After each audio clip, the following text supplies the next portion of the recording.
Okay, so you know how we often talk about autism during childhood? Yeah. Well, you've sent over all these articles from Cheap ABA, and they highlight this thing that like really made me stop and think.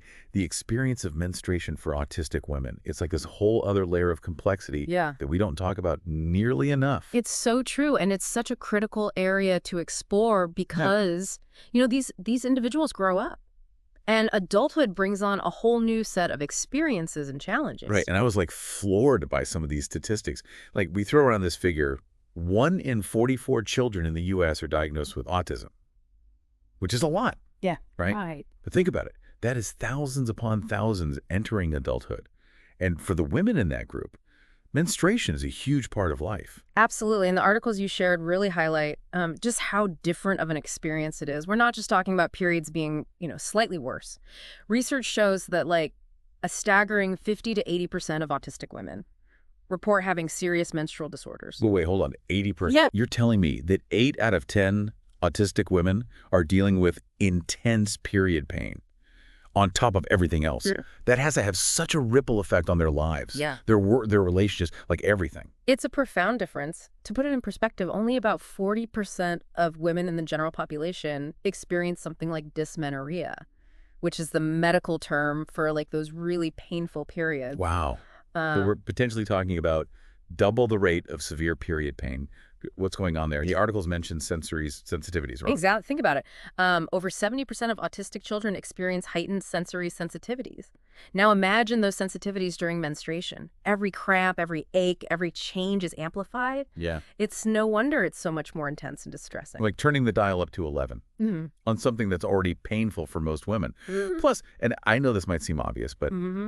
we know routine and predictability are so important for many autistic individuals. And let's be real, menstruation, not exactly known for its predictability. That's a great point. The lack of control, the sudden shifts in physical sensations and emotions, that unpredictability can be incredibly difficult to manage on top of everything else.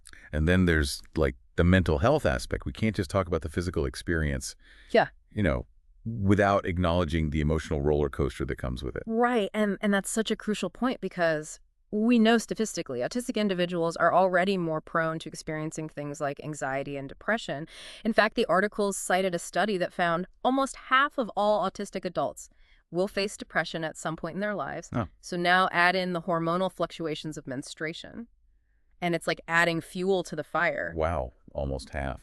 That's a staggering statistic. And it makes you wonder how much of that is connected to like these exact struggles we're talking about, right? Yeah. Especially when you consider the communication barrier. The articles really hit on how difficult it can be for autistic individuals Yeah. to like put those feelings into words, Yeah. even with people they're close to. Absolutely.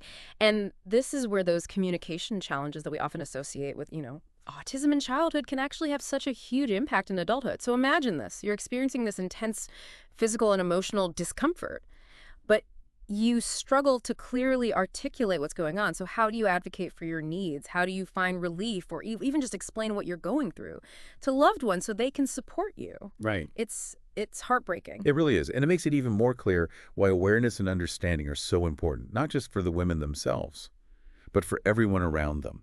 Okay, so knowing all of this, what can we actually do to help? Like the articles you shared had some interesting ideas about support strategies. They did, and I think it all starts with education. Caregivers, educators, Yeah. healthcare providers, everyone needs to be aware of these challenges. We need to equip them with the knowledge and tools to support autistic women effectively, not just treat them like any other patient. It's so true. Like, it's not enough to just acknowledge that, yeah, periods happen. It's about understanding how profoundly different that experience can be for someone with autism, both physically and emotionally. What I'm curious about is, what are some concrete examples of how that plays out? Like, how do we help these women manage in a way that actually works? Now, personalized care is absolutely key.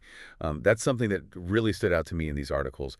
It's about working directly with healthcare providers to develop individual management plans that address the specific needs of that woman. So not just, here's some ibuprofen, see you next time. Exactly. This could involve like exploring different pain management options, looking into potential dietary changes, maybe even incorporating therapies or support groups Hmm. that are tailored for autistic individuals. There are so many possibilities. I love that. It's about finding what works best for each individual, recognizing that there's no one-size-fits-all approach. And one thing that really struck me was the emphasis on communication tools. Can you tell me more about that? Absolutely. The articles highlighted how valuable things like visual aids, communication apps, even just like simple charts or diagrams can be for bridging that communication gap. These tools can empower autistic women to express their needs and feelings, especially during something as personal and potentially difficult to discuss as menstruation. That's so smart. Like having a visual scale to show how intense your cramps are, Yeah. or a card with pre-written phrases you can point to if you're struggling to articulate what you need in the moment. Precisely. It's about giving them the tools to advocate for themselves, even when verbal communication feels impossible. And just as important as like the tools themselves is creating safe spaces for these conversations to happen. Yeah, like creating an environment where they feel comfortable being open and honest Mhm. without feeling like they're going to be judged or dismissed, kind of like what we're doing here, Yeah. shining a light on these like often unspoken experiences. Yes, exactly. It's about fostering that understanding and empathy. These women need to know they can reach out for support, whether it's from family, friends, or professionals, and be met with compassion and a genuine desire to help. We've covered so much in this deep dive, and I have to say, Mhm. some of those statistics about menstrual disorders in autistic women, they really blew me away. I never realized just how different the experience could be. And then layering on the sensory overload, the mental health aspect, and the communication barriers, it's a lot. It is a lot. Yeah, But the good news is, by simply having these conversations, by raising awareness and understanding, we're taking a step in the right direction.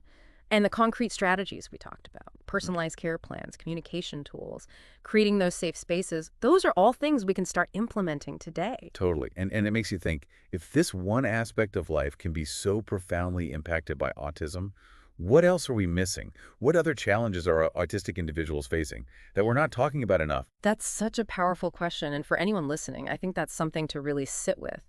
How can we as individuals and as a society do a better job of listening to, learning from, Mhm. and supporting autistic individuals throughout their lives?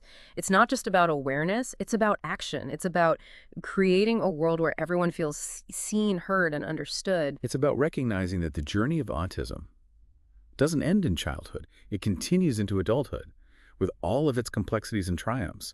And by being informed and engaged, we can all play a part in making that journey a little bit easier. Beautifully said. And on that note, maybe this is just the beginning of a much larger conversation.